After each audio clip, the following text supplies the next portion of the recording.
जी नवेद व्यास। अमिताभ जी जी अपने जीवन में जब पहली बार आजम खान साहब लोकसभा गए तो बहन जी के गठबंधन से गए और बहन जी ने उनकी लिए सभा भी की। जी हाँ। और अभी हाल ही में जब वो जेल से थे तो बहन जी ने जब भी उनके बारे में, उनके ऊपर हो रहे जुल्म और अत्याचार के बारे में बात की थी कि आजम खान साहब के ऊपर जो जुल्म और अत्याचार सत्ता का है वो ठीक नहीं है। नावेद शिको जी बड़े सम्मानित साथी हैं, मुझे ये एक बात बताएं कि क्या समाजवादी पार्टी आजम खान साहब के खिलाफ साजिशों में भाजपा से मिली हुई है, भाजपा से डरती है? राष्ट्रीय अध्यक्ष जी 37 सांसद और 111 एमएलओ के साथ भी एक मजबूत विपक्षी शक्ल में भी अगर आजम खान साहब के लिए सड़कों पर नहीं उतर सकते हैं तो आप बताएं वो कब उतरेंगे? मैं आपको बताता हूं, उत्तर प्रदेश के अंदर अखिलेश यादव जी के बारे में, खास करके आजम खान के मैटर में यह धारणा बना दी है कि आजम खान को अखिलेश यादव जी ने भाजपा से मिलकर उनका राजनीतिक कद और उनका नाम मिटाने का काम किया है। यूनिवर्सिटी मिट रही है क्या सिर्फ आजम खान साहब के ही साथ समाजवादी पार्टी में एक नेता है कि पूरा कॉलेज है? कहने में क्यों डाल रही है? बहन जी गलत को आपने कहा कि वो गलत है, ये तो मान लिया, आप जो कह रहे हो वो दोहरा रहे हो और इस बात को स्वीकार कर लिया पूरी आपकी इज्जत के साथ कि जो आप कह रहे हो कि अखिलेश यादव नहीं कर रहे हैं, इस बात को मान लिया गया, आपकी बात स्वीकार है। हम बहुजन समाज पार्टी के लोग, हमारी राष्ट्रीय अध्यक्ष जी किसी भी हाल इस जुल्म को यूनिवर्सिटी के ऊपर, शिक्षा के मंदिर के ऊपर, एक स्वतंत्र सेनानी के नाम से बनाई गई यूनिवर्सिटी जो हिंदू मुस्लिम सबके भविष्य को सुधारने के लिए थी, उस यूनिवर्सिटी पर किसी भी कार्रवाई के खिलाफ है। हम कभी भी शिक्षा के मंदिरों को गिराने वालों के साथ नहीं हो सकते। मेरे भाई आप ये बताइए कि राष्ट्रीय अध्यक्ष जिस पार्टी में आजम खान साहब हैं, अरे वो इनके राष्ट्रीय अध्यक्ष नहीं है ना नावेद शिको जी। आप ये बताइए इसकी जवाब दे, आप वरिष्ठ पत्रकार हैं या समाजवादी के प्रवक्ता हैं? देखिए आप बुरा मत मानिए, आप बुरा मत मानिए, ये बताइए राम गोपाल जी को जो मेडिकल कॉलेज मिला हुआ है, उस मेडिकल कॉलेज में अगर ये कार्रवाई होती तो क्या वो राम गोपाल जी का नाम लेते या नहीं लेते? उनके परिवार को जो स्कूल कॉलेज मिले हुए हैं क्या वो उनके साथ खड़े होते या नहीं होते? मेरा साफ कहना यह है कि समाजवादी पार्टी के राष्ट्रीय अध्यक्ष को लखनऊ में भूख हड़ताल पर बैठना चाहिए। ठीक है नवेद, दोनों मित्रों को रोकूंगा, नवेद शिको को भी, नवेद व्यास को भी। धर्मेंद्र जी, नवेद व्यास कह रहे हैं कि अगर शिवपाल जी के कॉलेज पर या राम गोपाल जी के संस्थान पर बुलडोजर चलने की स्थिति आती तो पूरी समाजवादी पार्टी सड़क पर होती, जो विधायक हैं वो भी, जो विधायक नहीं है वो भी, जो सांसद है वो भी, जो सामान्य कार्यकर्ता हैं वो भी। अमिताभ जी देखिए, अमिताभ जी जिसको जब ज्ञान नहीं है, केवल रटे हुए सवाल पूछने और उसके जवाब देने के लिए हमने बैठे। हम समाजवादी पार्टी को यहाँ रिप्रेजेंट कर रहे हैं, उनको बताना चाहिए बहन जी क्या कर रही है। आप नकली समाजवादी हैं, आप नकली समाजवादी हैं, आप में सहनशीलता नहीं है ना। ऐसे लोगों को अगर बैठाइएगा तो फिर हम जा रहे हैं, आप बुलवा लीजिए, नकली असली है जिनका कुछ हैसियत नहीं है। अरे बहन जी से पूछिए ना, हैसियत नापने लगते हो, इन चीजों लेके आते हो क्या? हैसियत हम कह रहे अपनी पार्टी की बात बताएं। ये अखिलेश जी सवाल पूछ रहे हैं, भाजपा पे बोलने की हिम्मत है, बोल नहीं रहे। एक बात देखिए, ऐसा 2019 में जब से जौहर यूनिवर्सिटी पे कार्रवाई शुरू हुई अमिताभ जी, तब से लगातार समाजवादी पार्टी, चाहे वहां रामपुर जाकर के विरोध, लोकतंत्र में जो विरोध का एक तरीका है, न्यायिक सपोर्ट का जो तरीका है, न्यायिक सपोर्ट हर तरह से न्यायालयों में जा रहे हैं, अधिवक्ता अच्छे कर रहे हैं, जिसमें तमाम मुकदमे आजम साहब पे लिखे गए। रामपुर भी गए राष्ट्रीय अध्यक्ष जी, जेल भी गए, वहां धरना प्रदर्शन भी किए। जब गूंगी बहरी सरकार, सोनम वांगचुक जी आज कितने दिन से, उनको ईश्वर न करे जो है बेचारे स्वस्थ रहे, हम लोग यहाँ दुआ करते हैं, कोई सरकार का दिल्ली के अंदर उनका हाल चाल लेने नहीं गया। इसी का परिणाम रहा 2024 में उत्तर प्रदेश के अंदर इंडिया गठबंधन को भारी संख्या में सांसद जीत के गए और भाजपा को हार का मुंह देखना पड़ा। कारण यही था कि ये जनता के जो लोकतांत्रिक आवाज है उसमें संवाद का रास्ता इन्होंने बंद कर रखा है। ये केवल उत्पीड़न का और मनमानी करने का। मैं कह रहा हूं अकेले लखनऊ के अंदर एक टेक्निकल भी मामला है अमिताभ जी, हम नहीं कह रहे कि कोई अवैध चीज है तो उसको बचाइए, हम उसके समर्थन की बात नहीं कर रहे, लेकिन ये इंस्टीट्यूशन शैक्षिक संस्थान है, इसमें तमाम बच्चों के भविष्य की बात है, ये सुधारात्मक कार्रवाई होती है, ये ट्रस्ट है, ट्रस्ट का रजिस्ट्रेशन है सोसाइटी रजिस्ट्रेशन एक्ट में, सरकार को पावर है, उसको आप टेक ओवर कर लीजिए, संस्थान चलाइए, उसको गिराने से बढ़िया। दूसरी बात, लखनऊ के अंदर 7.5 लाख प्रॉपर्टीज हैं, जिसमें केवल 66,000 एलडीए मानता है कि जो रेगुलराइज है। तो क्या ये सारी प्रॉपर्टीज, बाकी 6 लाख कुछ जो 6 लाख से ज्यादा प्रॉपर्टीज है, उसको गिरा देंगे क्या करें? ठीक है धर्मेंद्र जी, अब रुकना आप होगा। भाई उसको ठीक बात, regularize- ठीक बात। ये सवाल आपने पहले भी उठाया था, दोबारा भी उठाया, अच्छी बात है। समाजवादी पार्टी बार बार कहती है कि हमने आजम खान को कानूनी मदद उपलब्ध कराई। जितना मैं व्यक्तिगत तौर पर आजम खान को जानता हूं, मुझे भी आजम खान को जानते हुए, नावेद सिंह को, मुझे भी आजम खान को जानते हुए कम से कम 35-38 साल हो गए, व्यक्तिगत तौर पर जानते हुए। ठीक, मैं उनकी उतनी हैसियत जानता हूं कि वो वकील भी कर सकते हैं और नोटरी भी कर सकते हैं। ऐसे गए गुजरे आजम खान नहीं है कि वो वकील नहीं कर पाएंगे। और जौहर यूनिवर्सिटी केस तो जौहर यूनिवर्सिटी ट्रस्ट लड़ रहा था, जिसमें 100 करोड़ रुपया था। कुछ सड़क पर वो भीख मांग रहे थे आजम खान के वकील दे दो। मसला ये है, अब नहीं, मसला सिर्फ ये कि समाजवादी पार्टी जो बात आजम खान के लोग कहते हैं वो यही कहते हैं, छोड़ो बसपा को, आजम खान के लोग इस बात को कहते हैं कि अगर रामगोपाल यादव जेल में डाल दिए गए होते, शिवपाल डाल दिए गए होते, तो समाजवादी पार्टी के देश भर के कार्यकर्ता सड़क पर उतरते कि नहीं उतरते? नावेद सिंह को सीधा सवाल ये बात 1000 बार कही गई और आजम खान ने क्या कहा, मैं रिपीट नहीं करना चाहता हूं। जब वो जेल से पहली बार छूटे तो लोगों ने कहा मुलायम सिंह आए मिलने, बोले नहीं, बोले टेलीफोन, बोले नहीं, बोले क्यों, बोले हो सकता है हमारे जैसे छोटे आदमी का टेलीफोन नंबर ना हो उनके पास। ये आजम खान ने कहा।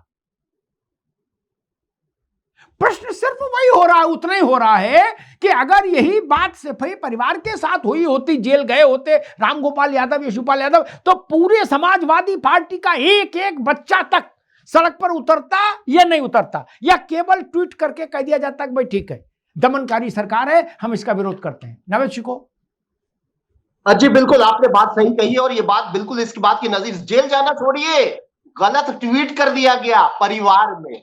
अखिलेश यादव जी को गलत तरीके से कह दिया गया कि टिंडो यादव से इतने 100 बार आक्रामक हो गए थे। ये बात सही है, आक्रामक हो गए थे अखिलेश यादव जी, उनके परिवार के बारे में गलत ट्वीट कर दिया गया था। पूरा परिवार आक्रामक अपने कैडर को सड़क पर लाने की तैयारी में आ गए थे जब तक माफी नहीं मांगी गई। ये बात सही है, इस बात को स्वीकार समाजवादी पार्टी के साथी धर्मेंद्र जी को भी करना पड़ेगा कि जब परिवार पे बात आती है तो उनके अंदर की सारी क्षमताएं सामने आ जाती हैं। इस बात को कोई नजरअंदाज नहीं कर सकता। जबकि उत्तर प्रदेश की जनता ने उनको विपक्ष की जिम्मेदारी बहुत शक्ति के साथ दी है और कांग्रेस के अलायंस को भी समर्थन किया है। सवाल इस बात का नहीं है कि वो कांग्रेस और खुद के सांसदों के साथ किसी मुद्दे पर, मैं आजम खान की बात ही नहीं कर रहा हूं, ना मैं यूनिवर्सिटी की बात कर रहा हूं, शिक्षा व्यवस्था की बात कर रहा हूं, जिसको लेकर दिल्ली पर लोग भूखे मर रहे हैं। मैं उन स्कूलों की बात कर रहा हूं जो सरकारी स्कूल बंद कर दिए गए और गरीब बच्चे अब नहीं पढ़ पा रहे हैं। इस तमाम मसाइल हैं, उनको लेकर अखिलेश यादव अपने सांसदों की टोली को लेकर निकलना तो दूर, आपस में लड़ रहे हैं। रवि प्रकाश जी और सपा प्रवक्ता इस वक्त अगल बगल एक फ्रेम में नजर आ रहे हैं, लेकिन हालत यह है कि अगर स्टूडियो में बैठे होते तो आपस में शायद नोकझोंक हो जाती। ये पॉलिटिकल एजेंडा इतना घटिया है लोगों का, इनको आपको विपक्ष की पहरेदारी, सत्ता के खिलाफ आवाज उठाने के लिए नींद मेख निकालने की जिम्मेदारी दी थी और आपके गठबंधन को स्वीकार किया था लोकसभा 24 में, लोकसभा चुनाव में। लेकिन आपने उस गठबंधन के साथ अन्याय किया, एक दूसरे को गाली दे रहे हैं, एक दूसरे को गाली दे रहे हैं। ये स्थिति है विपक्ष की और ये बात बिल्कुल सही है कि अखिलेश यादव परिवार के खिलाफ। अरे रवि, अरे एक ठीक है, एक दृश्य उभरता है। आजम खान जेल गए, रामपुर में सुगबुगाहट हुई, लेकिन कुछ हो नहीं पाया। 10-20 लोग कहीं उठे हों तो उठे हों, बाकी कुछ ऐसा नहीं हुआ कि रामपुर बंद हो गया और धरना और प्रदर्शन, जेल भरो अभियान, कुछ नहीं हुआ। नेताजी के न रहने के बाद मैनपुरी में बाई इलेक्शन हुआ, डिंपल जी लड़ी। समाजवादी पार्टी का जो 2 रुपया का भी मेंबर था देश के किसी कोने में, तमिलनाडु का, वो भी जहाज पकड़ के मैनपुरी आया कि भैया चेहरा दिखाओ एक बार। हमने पूछा तुम कहां, यहां मैनपुरी में क्या करोगे? बोले ना भाई साहब आना तो है ही ना। तमिलनाडु तक का आदमी मैनपुरी आया, बताओ, वो तो उसके कहे से तो मैनपुरी में वोट नहीं मिलेगा। वैसी एकता आजम खान के लिए नहीं दिखी। कभी नहीं दिखी। अखिलेश जी एक बार रामपुर में सड़क पर उतर जाते तो 10-20-50 आदमी की भीड़ लग जाती, एक मैसेज जाता डाउन द लाइन। खैर, रवि जी क्या कह रहे थे भैया आप? साहब जी ये कह रहा था जी नावेद भाई से जी कि नावेद भाई कम से कम ये तो ना कहें कि हम गाली गलौज करें, कम से कम इतना तो सलीका है कि हम गाली गलौज नहीं करेंगे, और इतनी तो संस्कार है हमारे में कि हम आपस में गाली गलौज नहीं करेंगे। वो बात सही है कि कुछ नेता गाहे बेगाहे कुछ कह दिया करते हैं तो हमारे और आप जैसे लोगों को उस प्रश्न उठाने का अवसर मिलता है, और आपका अधिकार भी है, आपको उठाना भी चाहिए। देश में वो मैसेज भी गलत जाता है इस तरह की बातों का जो अभी विगत में हुई है। मैं इस चीज से भी इत्तेफाक रखता हूं, लेकिन मैं जितना जानता हूं आजम खान जी को, वो एक सलीकेदार और जहीन इंसान है, जो पानी भी पीता है तो सलीके से पीता है। तो मैं फिर आज कहता हूं कि अगर उस यूनिवर्सिटी में आपको लगता है कुछ गलत हुआ तो शत्रु संपत्ति का जिस तरह से आपने अधिग्रहण किया उसी तरीके से यूनिवर्सिटी को अधिग्रहित कर लीजिए, व्यवस्थाओं को ठीक कर दीजिए, चलने दीजिए। कुछ गलत हुआ तो गिराइए मत, हम आपसे ये कहते हैं। इसको राजनीति का विषय मत बनने दीजिए, इसको व्यक्तिगत अदावत का विषय मत बनने दीजिए। आपने जो चाहा कि हम एक सबसे बड़े पिलर समाजवादी पार्टी का गिरा देंगे मोबाइल फैक्टर में, तो एम को उनसे दूर कर देंगे, व्यक्तिगत चीजों को प्राकट्य करेंगे, उनको छोड़ दीजिए। और हमारा गठबंधन हम आपको बताते हैं नावेद भाई, कल भी था, आज भी है और कल भी रहेगा। टेस्टेड और ट्रस्टेड है, और 240 पे निपटाया 2024 में, और 170 के नीचे निपटाएंगे 2027। ये जान ली। और इसमें कोई ना लड़ाई है, ना झगड़ा है, ना गाली है, ना गलौज है। आप जितना नैरेटिव को अयोध्या से शिफ्ट करेंगे रामपुर, हम रामपुर जाने नहीं देंगे। इस बार की लड़ाई अयोध्या के इर्द गिर्द ही घुमाएंगे, क्योंकि आपने बहुत उंगली पकड़ के राम का सवारी कर ली और राम को लेकर के आए। अब कम से कम राम के चरणों में जो चढ़ावा चढ़ा, उसका कांग्रेस जवाब तो मांगेंगे आपसे। नावेद देना ठीक पड़ेगा। है, ठीक है रवि भाई, मैं रत्नाकर जी के पास जी। आऊंगा। नावेद शिको थोड़ा उत्साहित हो गए थे कांग्रेस को लेकर, लेकिन कांग्रेस ने भी बहस में अंतिम चरण आते आते अपनी भूमिका स्पष्ट कर दी कि हम रामपुर जाने वाले नहीं, हम अयोध्या पर रहेंगे। यानी आजम खान को अकेले ही जमींदोज होती यूनिवर्सिटी को देखना पड़ेगा और उसकी धूल माथे पे लगानी पड़ेगी। कहेंगे बरखुरदार, अब क्या बचा है इस दुनिया में, जी के क्या करूंगा। और डायलॉग में तो भैया वो कादिर खान के भी कान काटते हैं आजम भाई। मैंने एक बार उनसे कहा था कि आजम खान साहब, आप पॉलिटिक्स में नहीं होते तो आप मुंबई में होते। बोले वहां मैं क्या करता जनाब। मैंने कि आपसे बेहतर कोई डायलॉग लिख सकता है? आहा, कैसे कैसे डायलॉग अब यहां बताऊंगा तो कटुता हो जाएगी। मुझे याद है, मेरे जैसे छोटे आदमी का टेलीफोन नंबर नहीं होगा नेताजी के पास। बड़े आदमी है, मैं छोटा आदमी हूं, मेरा नंबर कहां होगा। ये आजम खान है। इसलिए मैंने कहा, लेकिन कांग्रेस ने भी गठबंधन धर्म निभाया है कि जब सपा आजम वहां रामपुर नहीं जा रही तो कांग्रेस क्यों जाए। मैं देवरानी जिठानी एक ही लाइन में चलेंगी, अलग अलग क्यों चलेंगी। मैसेज क्लियर हो गया, आजम खान अपनी लड़ाई खुद लड़े, जितनी लड़ पाए, नहीं लड़े भैया, ठीक है।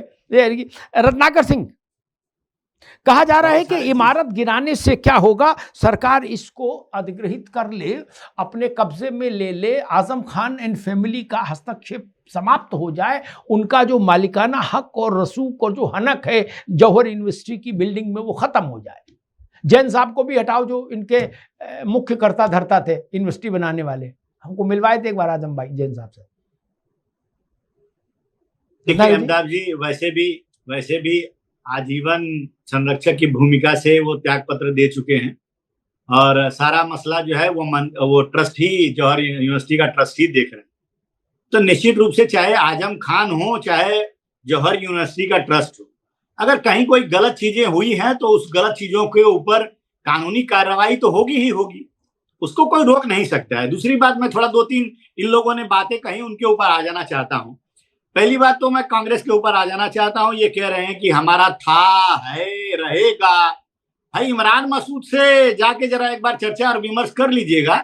इमरान मसूद साहब तो कह रहे थे कि मैंने तो पहले ही कहा था आला कमान को कि हम बैसाखी से कब तक चलेंगे, हमें अकेले लड़ना चाहिए। तो भाई वहां पे इमरान मसूद अलग दफली और यहाँ पे अलग आपका राग चल रहा नहीं है। नहीं, इमरान समझ में नहीं मसूद आ रहा है। ने दूसरी बात, रत्नाकर भाई ये दूसरी बात, भी दूसरी कहा बात, था अरे सुन लो कि महाराज, गठबंधन मैं तय किसी के करने बीच में का नहीं बोला। मैं विशेषाधिकार मैं सारी बातों का एकाधिकार जवाब दे ये लेता हूँ, होता तो फिर है मेरे को वर्षे राष्ट्रीय लगवा अध्यक्ष को, दीजिएगा। पार्टी के मैं सारी शीर्ष नेतृत्व जो को। आप जिन्होंने अपनी बोला है मुंह की वो बात सारी चीजों हमारे का में न जवाब दे लो, डालें। वो फिर एक आप बोल एमपी हमारे लीजिएगा। हैं, उन्होंने देखिए, अपनी इन बात लोगों के कह पास कोई दी। तथ्य होता आप नहीं है, अभी बीच में बता ये बोलते दीजिए हैं। कि जो निषाद जी हैं, राजभर अरे जी हैं, महाराज, प्रिया पटेल जी हैं, महाराज जयंत मैंने भाई आप ही हैं, की बातों इनकी को भी रखा बातों है। पे जरा गौर फरमा दीजिए। मैं अपनी बातों को रख लूं, वो क्या अमिताभ कह जी, रहे मैं हैं अपनी बता बातों को हाँ रख दीजिए। लेता रखो हूँ। अरे रखो वो भैया तो टिकट भी बेचने जी। लगे 2 करोड़ से 8 ये करोड़ का। बोलेंगे, बोलते आप उस रहेंगे पे तो नहीं क्या नहीं चलेगा अभी कह रहे रवि हैं? ना, भाई मेरी अभी रुक बात हो जाइए कह जी। रहा है जाएगी। कि रत्नाकर जी हारी हुई कहिए सीटें जी। हमको दे दो, जीती हुई अभी सीटें केवल हमको दे रत्नाकर दो, सिंह की उस आवाज पे भी जी। नहीं बोलते। जी जी, देखिए अभी अभी दूसरी बात भी ये कह रहा हूँ कि अभी आजम खान को बहुत कह रहे थे कि सलीखे वाले नेता है, ये नेता है, वैसे नेता है। अरे भाई, आजम खान कोई स्वतंत्रता संग्राम सेनानी तो है नहीं कि जो आजादी की लड़ाई के लिए जेल में चले गए। उन्होंने कुछ ऐसे काम किए हैं, उसका काम किए हैं जो कानूनी रूप से गलत माना गया है, उसके लिए उनको जेल में भेजा गया है। और यहाँ आप उनको स्वतंत्रता संग्राम सेनानी घोषित कर रहे हैं कि आजम खान स्वतंत्रता संग्राम सेनानी है, हम सड़क पे उतरेंगे, लड़ेंगे, मरेंगे। अरे गलत काम किया इसलिए जेल भेजा गया है। दूसरी महत्वपूर्ण बात कहना चाहूंगा, मैं नवेद अय्याज भाई की भावनाओं से बहुत इत्तेफाक रखता हूं। कारण उसका ये है, इन्होंने कहा कि इन्होंने समाजवादी पार्टी को कहा कि आप लोग क्यों नहीं उतर रहे हैं भूख हड़ताल पे। अरे नवेद साहब, आपको मालूम होना चाहिए ये क्यों भूख हड़ताल पे उतरेंगे भाई, क्यों उतरेंगे बताइए। और ये अभी आपके समाजवादी पार्टी के प्रवक्ता कह रहे थे कि इनसे पूछ के उतरेंगे, ये अपना देखें, हम अपना देखेंगे। नहीं उतरेंगे। कारण उसका ये है कि समाजवादी पार्टी जो है अपने आप को सनातन से जोड़ ली है, और सनातन और समाज, सनातन का मतलब अब समाजवादी पार्टी हो गया है। तो काहे को उतरेंगे भाई आपके लिए, किसी खान के लिए, किसी अयाज के लिए क्यों उतरेंगे। ये तो अब सनातनी हो चुके हैं। और जैसा कि अभी आपने सपा के प्रवक्ता भी यहीं पे बैठ के कह रहे थे कि नहीं नहीं हम नहीं उतरेंगे। तीसरी महत्वपूर्ण बात और अंतिम बात कहना चाहूंगा अमिताभ जी, देखिए ये तमाम तरह के आरोप लगा रहे हैं हमारे ऊपर कि भारतीय जनता पार्टी स्कूल नहीं बना पाई, कॉलेज नहीं बना पाई, इसलिए जो है वो सब शिक्षा के अधिकार से वंचित रखना चाहती है। अरे जरा ज्ञान लेकर के आइए, आप बड़े भाई लोग जरा ज्ञान लेके आइए और जरा आंकड़े जरा दुरुस्त करके आया करिए। इसी एनडीए की सरकार में 8,126 नए कॉलेजेस खोलने का काम भारतीय जनता पार्टी की सरकार ने किया है। 450 नए यूनिवर्सिटी बनाने का काम भारतीय जनता पार्टी की सरकार ने किया है। 7 नए आईआईटी बनाने का काम भारतीय जनता पार्टी की सरकार ने किया है। 22 नए एम्स खोलने का काम भारतीय जनता पार्टी की सरकारों ने किया है। तो शिक्षा से वंचित हम रख रहे हैं कि लोगों को शिक्षित बनाने का काम कर रहे हैं। जरा बड़े भाई लोग, ठीक है रत्नाकर जी, अभी रुकना होगा, समय कम है।